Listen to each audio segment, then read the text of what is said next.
পড়াশোনায় মন দিয়ে পড়, সামনে তো পরীক্ষা। না আমি মনে করবো না। কেন পড়বে? তোর সমস্যাটা কি? আমার একটা আইফোন কিনে দিতে হবে, তবে আমি মন দিয়ে পড়বো। আইফোন কিনবে? দেখ আইফোনের কিন্তু প্রচুর দাম, আর এখন পুজোর সময় টাকা কোথায় পাবো বল? আর দুদিন পর কিনবি।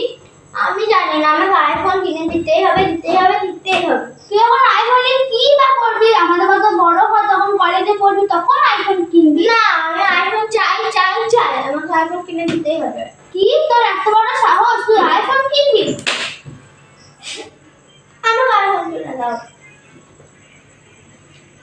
দাঁড়ানোর ব্যবস্থা করছি, বাবাকে বলে দাঁড়া। কি হলো রে তোদের?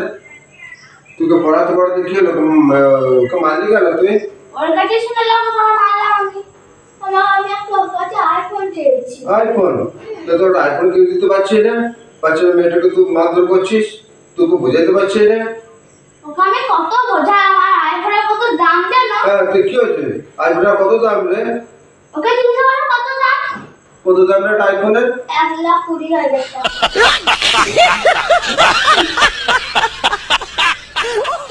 দেখ কাজ কর, ওকে বার কর, বার করে এখান থেকে বার করে দে, বার করে দে। ওকে পড়তে হবে না, ওকে বার করে দে। কেন বার করবো? তুমি তো বললে আইফোন কিনে দে, দাও কিনে দাও। এখন তো আইফোন হবে 1,20,000 টাকা দাম। ওকে বার কর, বার কর, বার কর। কিনে দাও আইফোন, বলছিলে না তখন, আমি বলছিলাম কিনো না, আইফোন কিনে দে। বার করে দে। ওকে বাড়ি থাকতে চল চল চল।